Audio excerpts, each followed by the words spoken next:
Some people may think that this car is one of the Black Series, but no, it's not one of them, and it doesn't have 700 horsepower. It has only 585. But this automobile is made specially for the track, so the only reason this car was made for is to race the shit out of anyone on the track. This is a car for a rich man who can afford himself storing this car at the racing track, and he drives it only when he comes to the racing track, just to have fun and improve his own records. The first owner of this car bought it for $290,000 and later sold it to his friend. He drove it for some time and saw it was not for him. He said he felt uncomfortable in this racing seat. He said it was too hard even though he liked it at first. But as for me, surprisingly, I even like it. I find it quite comfortable. And my S-meter says this seat is more than okay. This seat helps me feel the road. By the way, this seat doesn't hug you same stiff as an M5, because the M5 seat has much stronger side support. I mean the M5 CS. And also I like how this car looks like. You just look at its shapes. I mean, I used to test a very similar car, and when it's stock, for me it looks like a spit. But with this aggressive body kit, when it looks like this, with all of these splitters and bumpers, with this huge and aggressive spoiler in the back, and these spreader bars, you really feel yourself inside of a racing car, an expensive one and very well prepared. On the whole, it's the same as BMW M5 CS. It's just having another body and wearing Mercedes skin. Because they did the same thing. They took a stock Mercedes, gave it a better and more beautiful outfit, put some better music system on it, attached this crazy spoiler, and said, okay guys, now this car costs $290,000. Mercedes has always been standing apart from BMW and all the other automobiles, with its own style. And this car is not an exception. This car is so Mercedes all the way, and I respect it.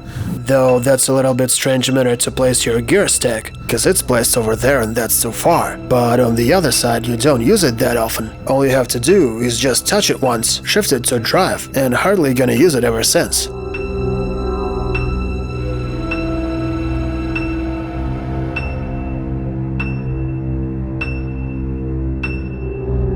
Right now we're driving in a comfort mode, and also it's got Sport, Sport Plus, Racing and Individual. This car has got a mode for a slippery road. Hardly you can ever accuse Germans of lack of style or quality, but for $290,000 it looks too simple. That's my honest opinion, though this part looks beautiful. But on the other hand, we're so got used to see all this stuff like carbon in these expensive cars, same as all of these luxurious stylish buttons, that all of it doesn't surprise anymore. I have to pay tribute to the amount of space. This interior seems to be quite roomy for a tall man. I'm only 1.75 meters long. I'm not tall, I'm standard. But I find that's important because there are tall people. You can even move this seat back if you need to. And that's a very smart decision.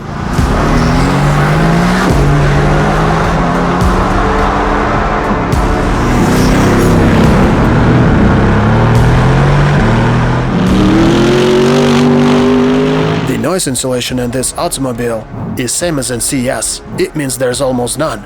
These rear wheels are extremely noisy, so no wonder there's a constant hum inside here. So Mercedes decided to switch to a 4-liter engine. Earlier they used 5.5 compressor, then a 5.5 turbo, and then they switched to 4-liter engine, and that's because of the market. Audi did the same thing.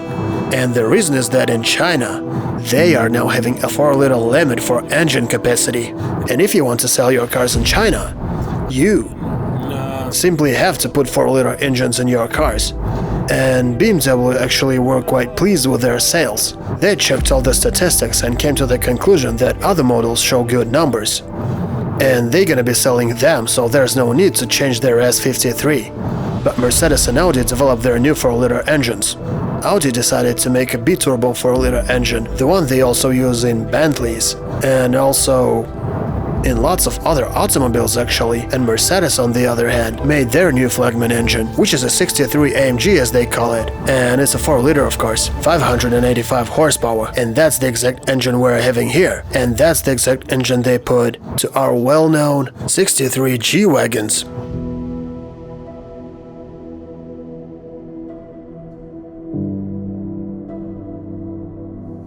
And after I drove it for some time, I understood that this car makes an impression of a much cooler car than it actually is.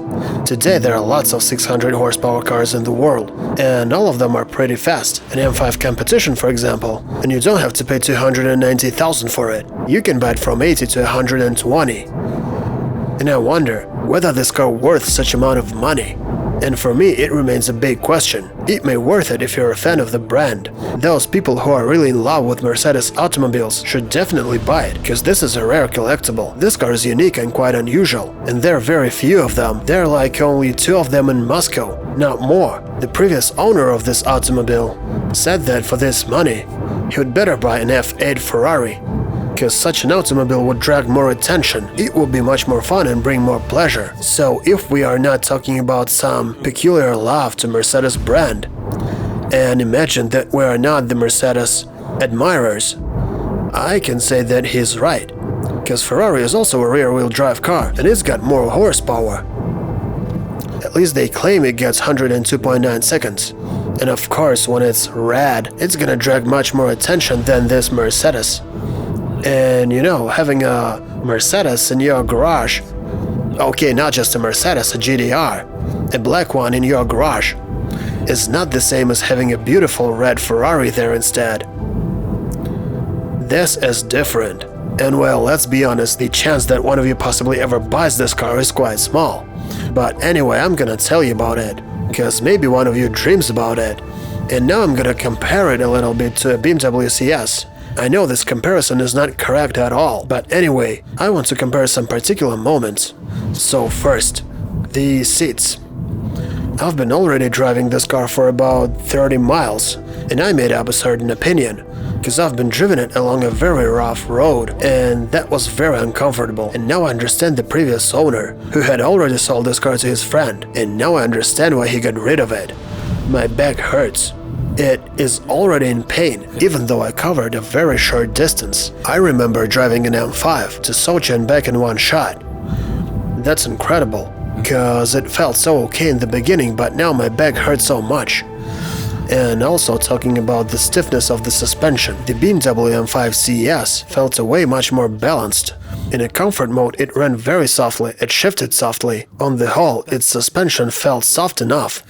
But this car feels like this all the goddamn time. All this pressure and pushings to my spine, they are never ending.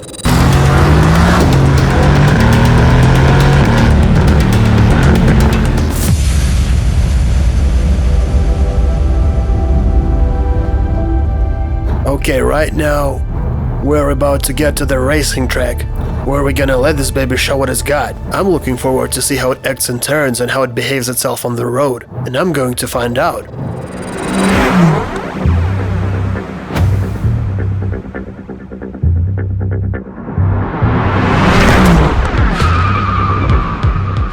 The car sets off pretty interesting, cause even if you switch off all these helping systems, turn on the race mode, and turn off the traction control till it's in the red zone, and floor the gas pedal, it will not spin its wheels at all.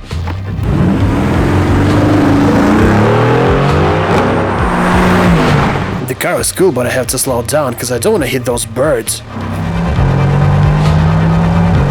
It so much reminds me of a CES, but it's different.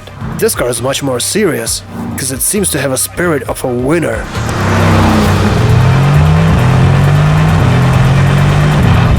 And this car is so loud. I can say for sure that this engine is much more louder than the BMWs. And frankly speaking, Mercedes has always used to have a better and cooler sound than the BMWs. But no matter being that loud when you're flooring it on the straights, even though this car is being so light, it doesn't give same wow effect that you can get from a BMW M5, for example. Well, the acceleration is good, it's pretty fast. It has quite a good acceleration, but the main point about this automobile is that it's very precise in turning, and its best features are this amazing sound of the exhaust, the way this carbon ceramic brakes do its job, and the way this suspension works when the road is perfectly smooth. That's when the weight distribution matters. It runs into the turn perfectly, it's amazing. The way it keeps the trajectory is amazing.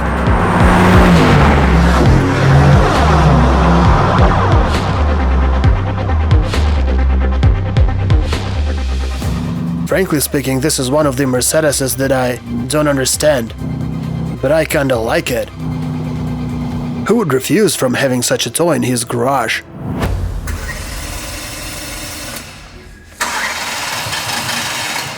Oh, come on! This automobile is a good choice for those who already have a 63 G-Wagon. If you already own a G-Wagon for your everyday use, and you drive it every day to work and back home, then you might want to have some cool car for weekend. Just for having fun and showing off, so you buy yourself this.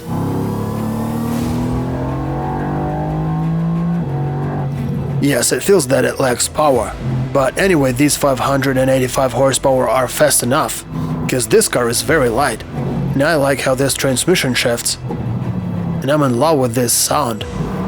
I like these shots. The outside temperature is not too high, though wait a second, I'm wrong, it's 28 degrees Celsius. So it's 28 degrees, but I'm not kicking the shit out of this engine, so it holds 90 degrees straight all the way. Not all the Mercedeses behave like this. It lost the grip. Slide it a little bit. And actually it doesn't need much to go sideways, by the way. The line is fine. The car is always on the edge and always ready to spin wheels. It would have much more grip if it were all-wheel drive. As soon as you hear the tires start screaming, mind that it means that it's not about to drift, it's about to skid and turn around or else. These turbines blow like hell, and this engine feels enough. This automobile is surprisingly interesting. I can't dump it all over. I just can't say this car is bad or something. Because this car has its own groove.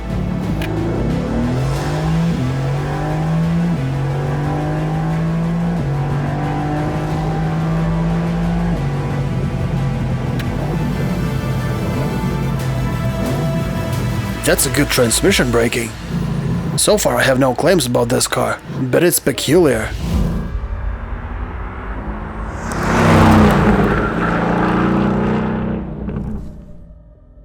And it seems that's a perfect moment to end this test drive and conclude that this automobile is amazing and that Mercedes did it once again. And finally praise Mercedes for making a good car and make all Mercedes fans glad with the fact that Davidich finally praised Mercedes. However, suck it. I called to my friend Sergey, and Sergey is the legendary guy. And he's a mad Mercedes fan, and he's the head of his own Mercedes-Benz club. He holds his own forum and a blog. Long story short, he knows everything about Mercedeses. So after we talked, he sends me the documentation, and then he sends me a voice message, and then he advises me to talk to a transmission specialist, cause this automobile has a 7-gear Getrack transmission, and this transmission goes as one piece with a differential, same as it's made on a Nissan GTR for a better weight distribution. They put same transmission on Ferraris, and this transmission, though wait, I'll better let the owners of these Mercedeses tell for their automobiles instead of me. You may not believe me, but you can't deny the experience of real owners. I bought this car in 2015 and it has run only 12,000 miles. Just imagine my surprise when suddenly my transmission broke down and it's completely unrepairable. They don't sell spare parts for it. Having faced this, I had to buy a new transmission for 29,000 and the official dealership refused a warranty repairment. So before buying this automobile, make sure its transmission is okay and there's no oil leak, cause it may leak very slowly, drop by drop, and you may not notice it at first, cause the car shows no errors, that something's wrong with it, and one day you're just completely out of oil, and all the rest of the oil from the differential will get inside of the transmission and remain completely dry and die immediately. There are about only 200 of these 190 AMG GT, and unfortunately the amount of these problems, comparing to the amount of these AMG GT sold in Russia, is quite significant, especially among 2015 cars.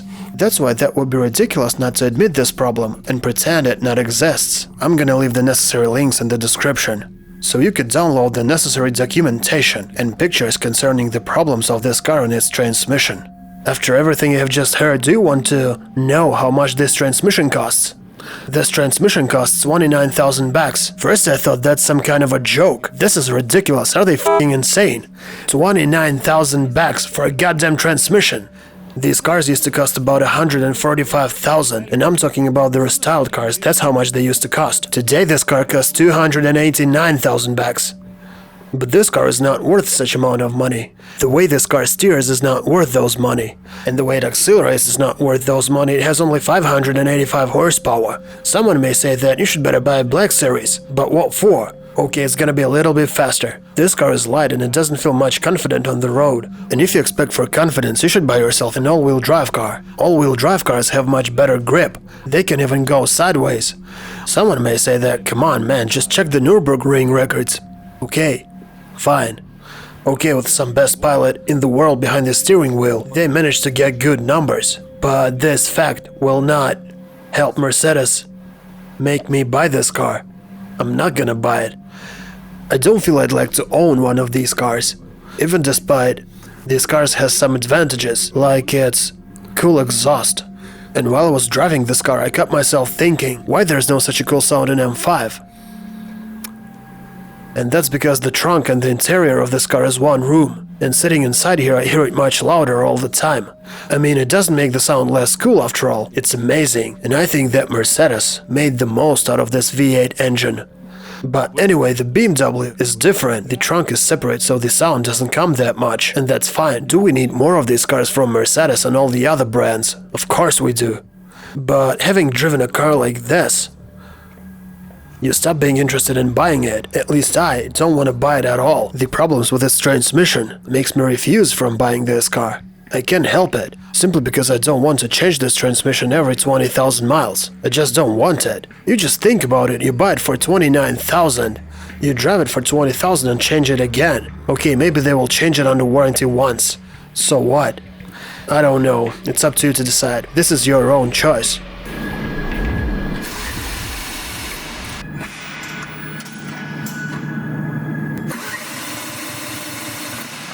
You were saying, you just give it a minute, just let it rest. So what do I do? Just leave it for a minute. So I should just shut it down, close it, let it think for a minute, and it's gonna be okay. Yes, that's right. And that's the new Mercedes for 300,000. I've bought it for 250. Oh, I'm sorry then.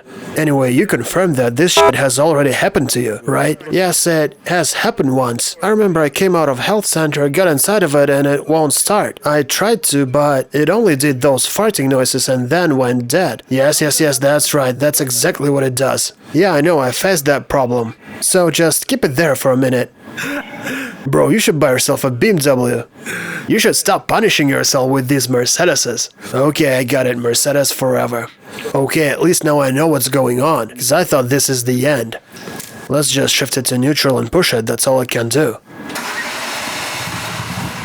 God damn it, I wanted to please all Mercedes fans so much. I wanted to show them that Mercedes can do cool stuff and that I like this car. But how can I say good things about it when it's just like this? I'm not making it up. Honestly, I was so positive about it at first. Damn it. I didn't want to swear it, but I can't hide it. Because I always try to be honest. What if this is someone's dream car, or someone just wants to buy it? But otherwise, people may stop buying Mercedeses and they become bankrupt. Oh, fuck you.